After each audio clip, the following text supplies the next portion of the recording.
Welcome to another Charles Cormier Wisdom podcast. Mitch Joel is with us today. He's CEO, founder of ThinkersOne. So you can check him out, a fellow Montrealer. I'm also from Montreal. For those that don't know, I'm living in Oaxaca since a bunch of years, but I love Montreal. Mitch is an entrepreneur, he's an investor, speaker, and author, podcaster. So classic thinker stack, sort of. And he's the decoder of the future. You can check out some of his books, 6 Pixels of Separation and Control Alt Delete. Mitch, I'm so glad to have you on. Can you tell us a bit more about yourself and what you're up to? I can. Just where do you live now? I didn't hear what you said. Oaxaca. Where's that? Do you know Oaxaca? That's in No. Mexico. That's where they make Oh, okay. mezcal. I thought you were somewhere like in Kanawake Reserve area. When you said it, it sounded very indigenous. So I was like, oh, I don't think I've ever heard of that area in the U.S. So you're What from would I be Montreal. doing there? Something illegal, maybe. I don't. Well, you're in the capital of Mescal, so what's going on there? I mean, I don't. My wife, so I met her 8 years ago here. Oaxaca is one of these special places in the world. So it's not only about mezcal, right? And mezcal, it's like if you love coffee, it's one of the finest spirits. So you drink it not really to get drunk. You drink it for tasting, just like wine. And the culture, the food here, it's the mecca of food in Mexico. There's a bunch of Michelin restaurants, and yeah, the culture, the color is just next level here. So just like That's cool. Montreal, it's one of these special places. Yeah, it's great. It's great. So yeah, what can I tell you about myself that you haven't already said? I'm just a long time digital person. I've been an entrepreneur on and off for most of my career, although I had some corporate stints as well.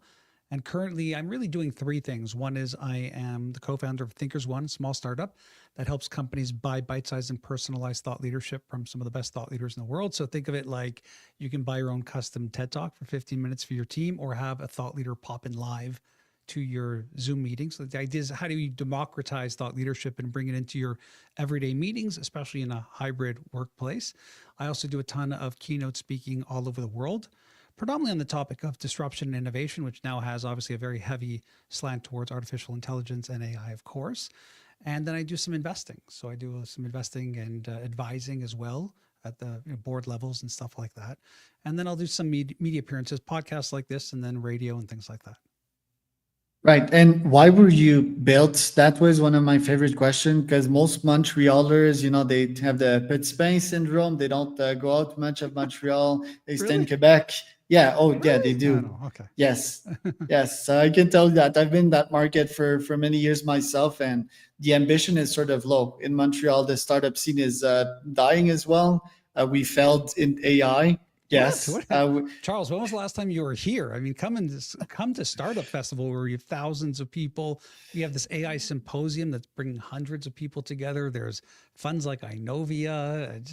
We're doing really well here. You're sounding very Well, down on Montreal. Notman House died, and Sure, yeah, of I course. talked with multiple thousands of founders in the last few years. I've had one from Montreal that was intriguing in 3000. Like it seems Really? it's Wow. pretty weak compared to other ecosystems, like I don't know, Tel Aviv, which is startup nation, right, and another ecosystem. So yeah, I have a pretty bleak view on it. I'm Yeah, gonna do something about come it, back. but Let me give you a little tour of what's happening here. It's pretty exciting now, for okay. sure. Or just tell me Mila. right now, what am I missing? No, I mean, look, we have Mila. It's one of the largest institutions for artificial intelligence with Joshua Bengio and many others. We've got some great funds and startups here. I mean, every other week I'm invited somewhere where there's thousands of people and hundreds of people. Startup festival is a big thing that happens here. So I think where you may be right is we might under index in terms of population size by actual output of startups. But I think culturally, there's probably no better place to be in North America. One is you have the European aspect, you have the French language, which is absolutely powerful, incredible. Geography, you're close to the east, you're kind of close to the west. You've got Europe. I mean, if anything, I do think that now with the sentiment in particular with the U.S., I think there's a lot of changing perspectives about building here. We've had Harley from Shopify moved here and is a big banging a loud drum about what's happening here with the ecosystem. So yeah, I mean it's not perfect. I wouldn't say it's perfect, but I don't find it to be dying or dismal or sad at all. In fact, quite the opposite. I was at this AI symposium the other week, and there was a real energy and vibe in the city, and places like InnovaBot, and just it seems like there's a a real passion here to grow it and to expand it. So we'll see. But yeah, we haven't had the unicorns that other cities have had for sure. There's no doubt about that. I think that French language is nice and it's full for diversity, but I think overall in business, it's a weight. It's not something that is helping. Would you agree with that? No, not at all. I think that, look, when you have kids, I don't know if you have kids or not, we always About talk to. to our kids about being trilingual. The old joke was you're going to speak English because it is the language of business. We live here in Montreal, so you're going to be very well steeped in French and then maybe code. Now with vibe coding and stuff, maybe maybe code isn't as important, but I think that if anything, it is a superpower to be able to walk into any room and be able to be cogent in multiple languages. I think it demonstrates, I can tell you as an employer, I'm always impressed when you have somebody who comes in who can speak multiple languages. It's a skill. It's something that I think adds color and texture to the community. Quebec is exceptionally unique. If you think about North America, it is a place where you have such a huge French culture and population that they essentially built industry here from entertainment and media and beyond. And so it's kind of unique to be in one province or one state and have everything from their own media outlets and their own service providers and beyond. So I think it's nothing but a plus plus in a world where I think business people are looking for diversity and uniqueness. And I think it adds a real cultural flair to not just me and someone who's been here forever and loves it here, but I think to anybody when you travel and you have that ability to both communicate and share different types of culture. I think it's one, I find it exceptionally unique. And I really do think it's a superpower. What about the fact that we tend to be a lot on the social side in Canada? Don't you think that is also hampering innovation rather than fostering it? With if we compare it with Silicon Valley, that is very much on the VC and private side of things, and jungle thrive or be eating. No, I think that if anything, it enables people to have more access and the ability to connect more. Think about things like education, healthcare, the ability to study post secondarily. If anything, you're seeing these people who do well have this type of brain drain because for sure the money was there. But I think politically, in the nature of the world, you're seeing a very big shift in sentiment. Plus, I think it's important to understand that when you have those types of social infrastructures, they're not just weights on a society, they add tremendous value. And again, I think education is one of them. And I think investments as well. You look at Canada, you think about the population, the size of the major cities, where it sits geographically.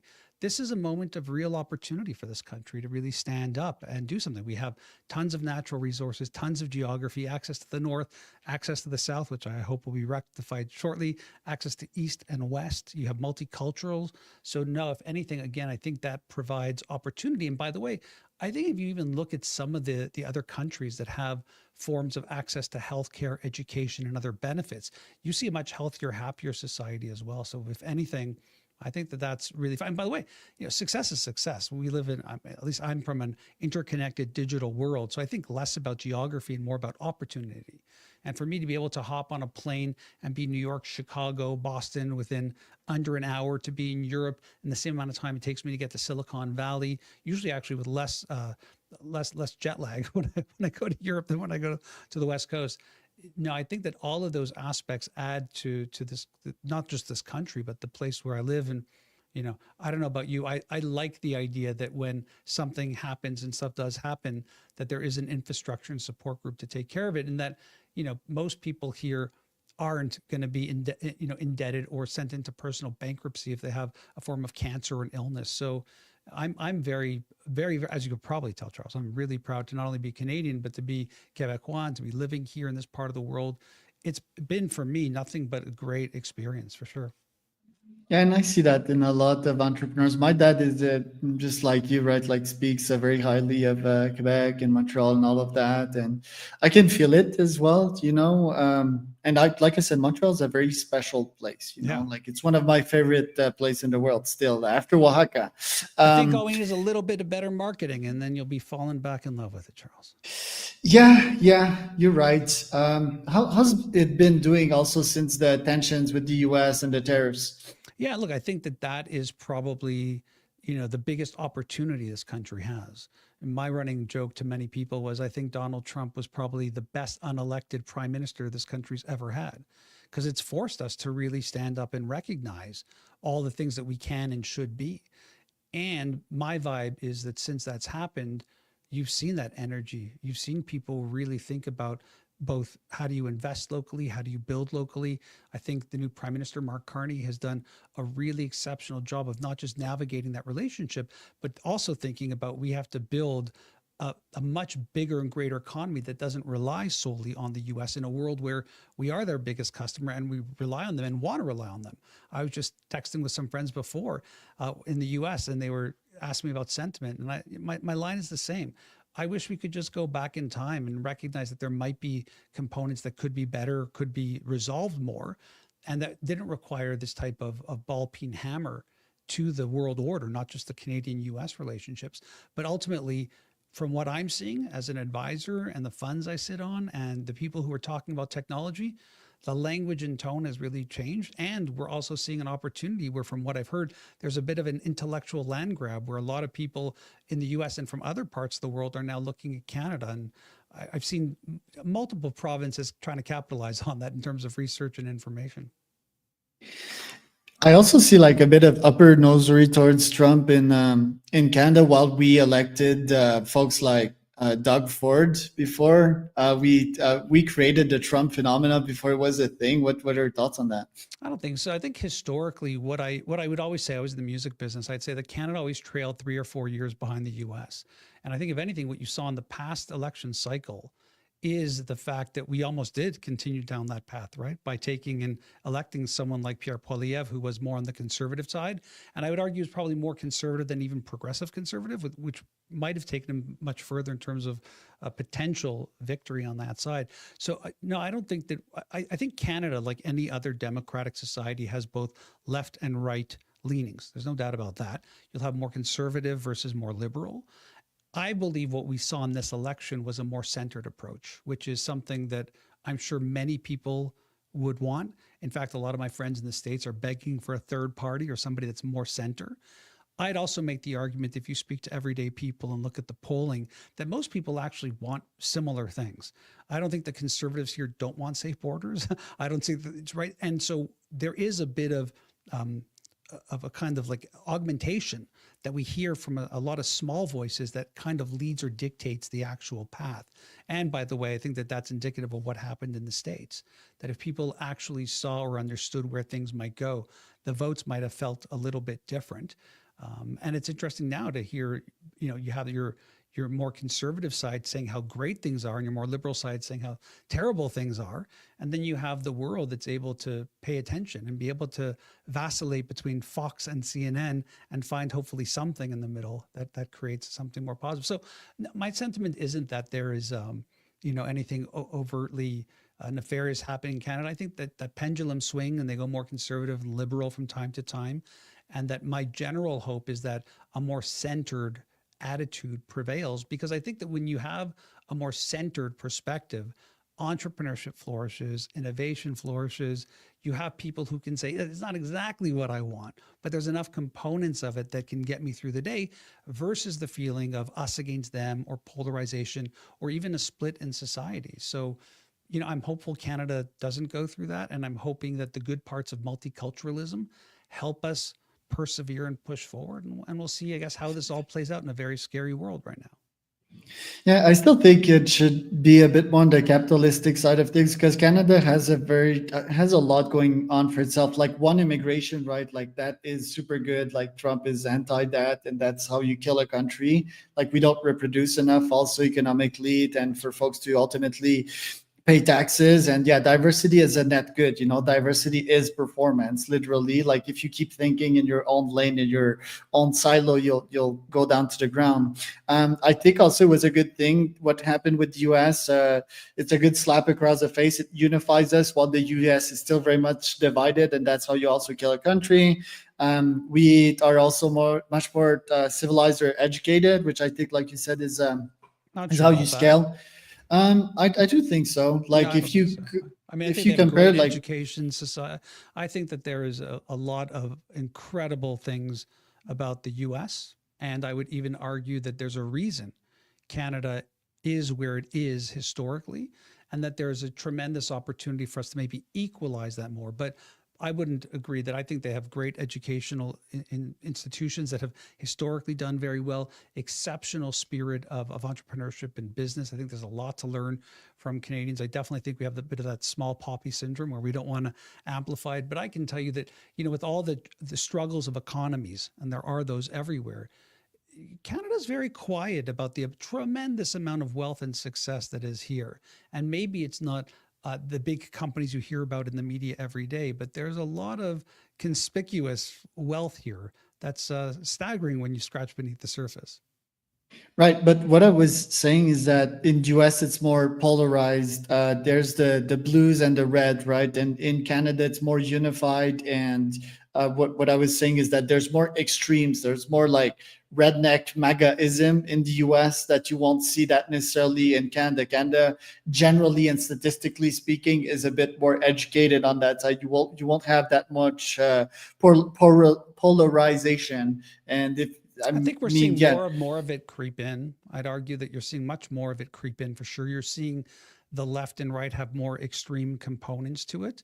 And I think that many of the issues that we see in the US can be somewhat carbon copied here. They might just be at a smaller, so yeah, we're 1/10 of the size also. And the economic structure is a little bit different here. But look, you have people in the States who see and are living on that side of the equation and feel like Montreal, well, Canada, not Montreal, I shouldn't say, but Canada is worse than Russia in certain instances. So, again, I think that a lot of that is media. A lot of that is incentivized by rhetoric and things like that versus like people on the ground, the people who are working and trying to build. I think there's a lot of more complementary components happening than ones that are disassociative. Yeah, I think it's like extreme freedom, like when you take freedom of speech too far, but also redneckism. What I mean is like testosterone, like guns and freedom and just like patriotism. You get a lot of that in the US. Canada is less of that. But I was like sort of thinking out loud to get to an actual question. Economically, yeah, I think it's gonna be good, but also yesterday I was doing a bit of geopoliticking with ChatGPT and more precisely on the military scene because I'm studying Israel and their missile dome, and it really surprised me that Canada is pretty weak military wise. For Like sure. we're depending on the US to protect us, right? Like is that changing as well Yeah, nowadays?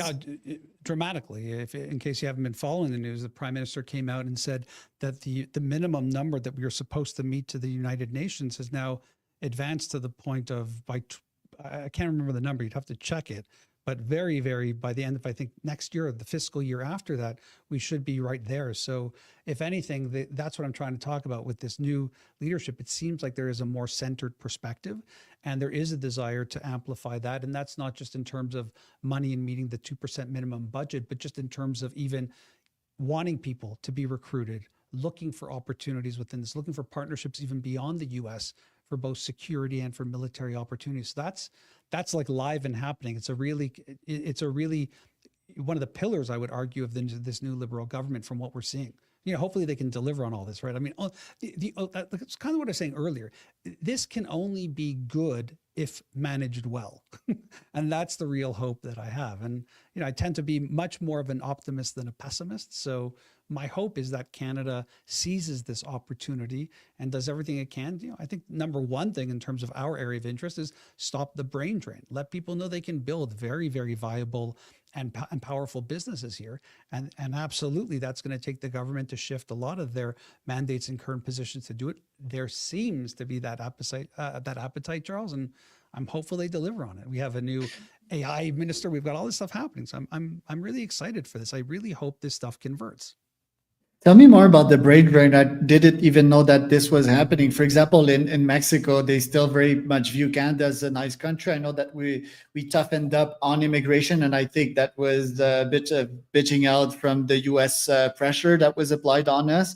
What is happening on that level? Because that's Well, how you build a country. yeah, look, I mean, the brain drain has been happening for decades. We know this. We have very, very smart people who take on advanced degrees and then get fantastic opportunities to come to the States and make a lot more money. You have population and an economy that is 10x where we are and also has a certain brand and allure to it. Now, while that can be changing within the current presidential cycle, I don't think that that's necessarily like dead and over. But within that, you have people who are being more self-reflective and thinking, can I build this here? Can I build the next Shopify here? Can I build upon that and have these entrepreneurs like Toby and Hartley and countless others who are here? Companies like Lululemon, you can go on and on down the line. So yeah, this isn't anything new that's been relegated to necessarily any type of US election cycle. It's just the nature of, hey, I want to make a run at things. It's like, if I can't make it here, I can make it anywhere. I'm going to go to New York, or I'm going to go to Los Angeles. But again, now I think people are waking up to this idea that you can build like that here. Tell me a bit more about the AI scene of things, because you mentioned Joshua, but for me, Joshua, it failed. You know, he was a godfather of AI, and Did not fail. well, I What do you mean mean, fail? company capitalistically wise, we could have built an open AI here in Montreal. We just didn't have the proper infrastructure, the capital injection. What was the company's name that he built? Element, right?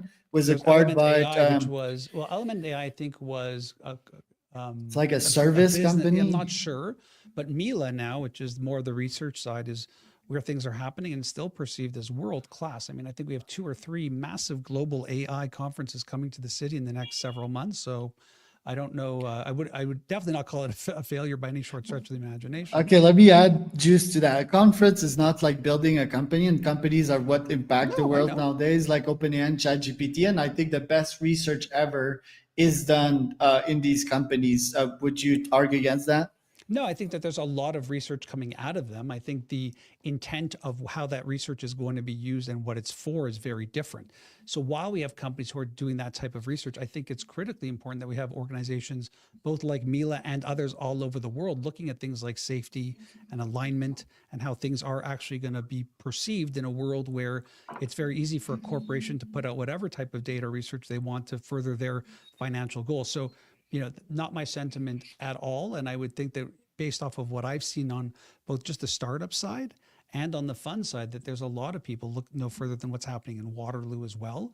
There's a lot of really smart AI components here. We have Cohere here as well. Can't forget about that. Yep. So you can't Oh, mention yeah. OpenAI without them. They're probably second biggest. And there's many other components within that other startups that are happening there. So no, I wouldn't.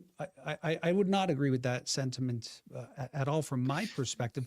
What I think is true, and where I think I'm hearing the government create some movement, is that we do live in a physically perfect place in terms of the natural resources to power that technology. Because when we talk about AI, it's only one small component of it. The compute is the other big part of it. And Canada, because of our resources, has a huge opportunity. And where I would agree with you is I would tell you that maybe 5 years ago, I sat at one of these consortiums, and the general sentiment was, well, we're going to let that go to the States. They're going to pay for the power and all that, and we're just going to work on what we do and follow in that way. Well, of course, as eyebrows raise as you're hearing that, you know that that sentiment has really changed. Again, Evan Solomon coming in as our AI minister, you know that that Carney as a prime minister is definitely eyes set on this opportunity and recognizes that the world's going to need compute and the natural resources to do this, being very aggressive in cross-border provincial tariffs and how we can look at unleashing our opportunity to do that. So if anything, again, currently not much happening. Opportunistically, this can scale really, really well if done effectively. And you said resources. The cold would be one, water a second, and electricity, right? Electricity, And space. space. I mean, it really is the Goldilocks for this if you're looking to do this globally. Security Right. too. Yeah. Right. Security as well. Yeah, huge opportunity. I think we should get onto that. But what I meant is, yeah, probably a ChatGPT like company. I mean, Cohere sort of that, but yeah, Sort of. I mean, they're right there for sure. And again, like I would just, take a look at what's happening at the fund level. You'll see that there are some really interesting startups that typically would have right away gone running to Silicon Valley. I mean, look at what's happening, even like put Canada aside, look at Austin, look at Miami, look at how this is mixing up a little bit beyond just what was one belt of the world where, listen, I used to be there 5-6 times a year to see what was going on. And now you're seeing that people have really chosen different geographies to figure out what the opportunities are. Right. Really exciting stuff. Tell me, yeah, a bit more like, yeah, on the AI side of things, like the on the government side of things, what would they be doing? Because in US we have like Stargate, right? That is $800 billion. Like any government project that are Well, about we'll to see. be We have to see now announced. if Elon is still going to take care of this and do all this stuff. Yeah, So there's it's 19 billion yeah, yet, and I don't think Elon's into it. I think it's mostly OpenAI and Masa's son, right? yeah, And and we there's know some Masa's Nvidia in son, there. how that little guy is. Big words, but yeah, I like the guy, but I'm not sure how it's gonna pan out. Yeah, I think commitment and press releases are different than actual execution. So I'm curious to see how it rolls out in a world where China has a ton of the tooling, labor, and knowledge to really push the infrastructure forward. So I'm curious, like how that plays out, without a doubt. In terms of Canada and their commitment, I think it's happening now. I don't necessarily know, but I do know that by, again, having a minister focused on artificial intelligence, having the prime minister now speaking about it at the scale in which they are, it doesn't seem like we're even talking about when we talk about even climate. It seems like the conversation also immediately shifts into like AI and the opportunity and how we're going to harness all that. So I don't have an answer in terms of someone standing up at a press conference and making that type of declaration. Haven't and it could have happened. I'm just not paying that close attention to it. Right, and your clients, how are they adapting to that full AI wave? Listen, it's changing everything. Right now we are in the middle of figuring out what is the dollar value that we are going to allocate to knowledge work.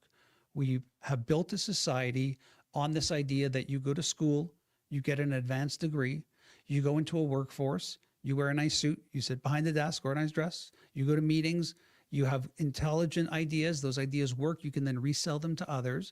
And in a world where we see that these artificial intelligence engines are capable of lowering the cost of a lot of knowledge work, not all of it. They're saying up to what PhD level at this point, it's going to change the dynamics. And I think it's a huge affront, not just, for our country, but for the world and how we're going to deal with what could look like a very radical shift in what it means to not just be showing up to do work, but I think ultimately what it means to be intelligent, where humans sit on that level. I'm not necessarily right now jumping to humans being second on the food chain in terms of intelligence. I don't know what your experience is. I use these tools all the time. I am overly impressed. And my current statement when I do my keynote presentations is I think that we are not exaggerating. I think, if anything, we are under exaggerating it short term and under exaggerating it long term. To me, this is a real shift. I don't want to say paradigm shift because we don't know if it's a paradigm shift until years later, but it feels like one of those moments that everything does change.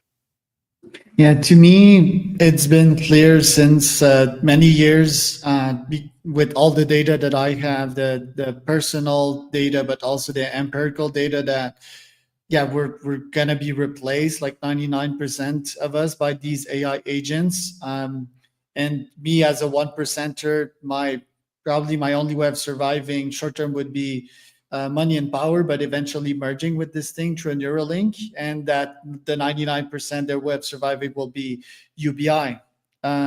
It's been clear to me because I did this full change in my own businesses, work with AI agents instead of humans, and I'm working with these tools on a daily basis, and I'm just seeing how my concept of productivity is not real productivity.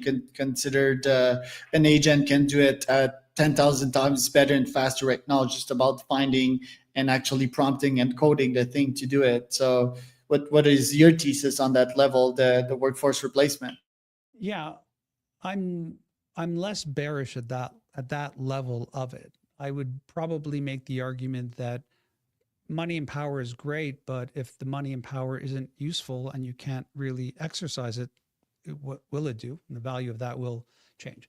My general thinking is this: what I believe we need to do potentially is lower the value we put on higher advanced degrees. Think about things like the medical profession, legal profession, accounting profession, lower that as we raise up anything related to what we now call general trades, electricians, plumbers, physical, how we're going to build things, manufacture them, think about them, and meet somewhere in the middle where I think we could have better equilibrium than something where everyone's doing nothing and there's just a UBI. I'm more concerned about that. I think long term we could get to what I call the Star Trek moment, where everybody just does what they like to do, and the world takes care of the world, and that's all lovely, and we're all at peace, and things are lovely, except for the aliens, because we have to, always have an enemy to attack or to make TV interesting.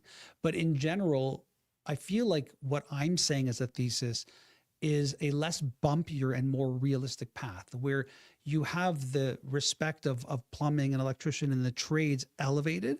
And then that, I mean, look, even now when it comes to healthcare, you have nurse practitioners and pharmacists, people doing basically everything. And we also know that if you put all of those results into ChatGPT or whatever you want to use, that you can probably get a better assessment than you would from an individual. So clearly those types of jobs that, again, we have put up on a pedestal are changing and are going to dynamically change.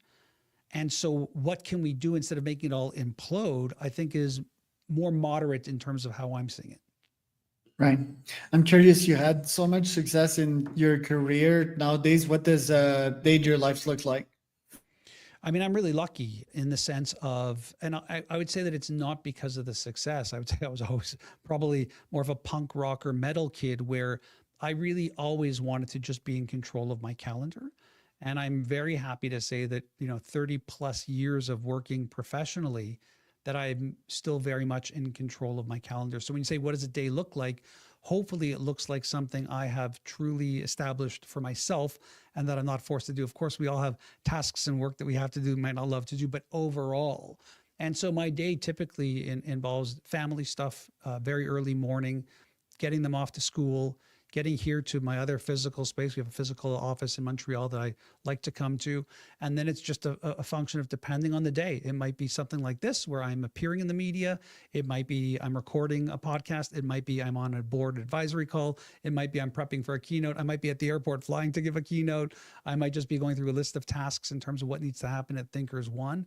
In general, I like to have my days kind of have a mix of that. That's kind of my favorite things. I don't like to, and it sounds like maybe you're more like this, where you'll like box everything in, like I'm going to do all of this for the podcast here and then all of this. I don't like that. I really like the diversity of my day. And again, I'm a bit weird where, if I'm going to be honest, what I've uncovered in the past 2 decades is that my work kind of is a hobby too. Right? Like I don't make a fortune doing my podcast at all. I just love doing it. And I can't imagine not doing it. I don't make much money when I appear on radio. I really enjoy doing that. So thankfully, through the business and the investing and some of my other stuff, I can generate income and have a nice life. But the stuff that I work on is also my hobby, which is weird. So I'm not going to be one of those people that's like, you can't email me on the weekends or after that. I'm not someone who is pushing people to do the same. It's just me and what I like to do. I'm very happy on the weekend, chilling in the sunroom, listening to some good music and ripping through emails or reading articles that are related to the work that I do. I'm very much an infovore. I'm just always chasing more knowledge, more information, and not just from a consumption perspective at all. I really like letting it all sink in and then figuring out like, oh, I want to have that person on the podcast to discuss it deeper. I want to write something about that, or I want to speak on the radio.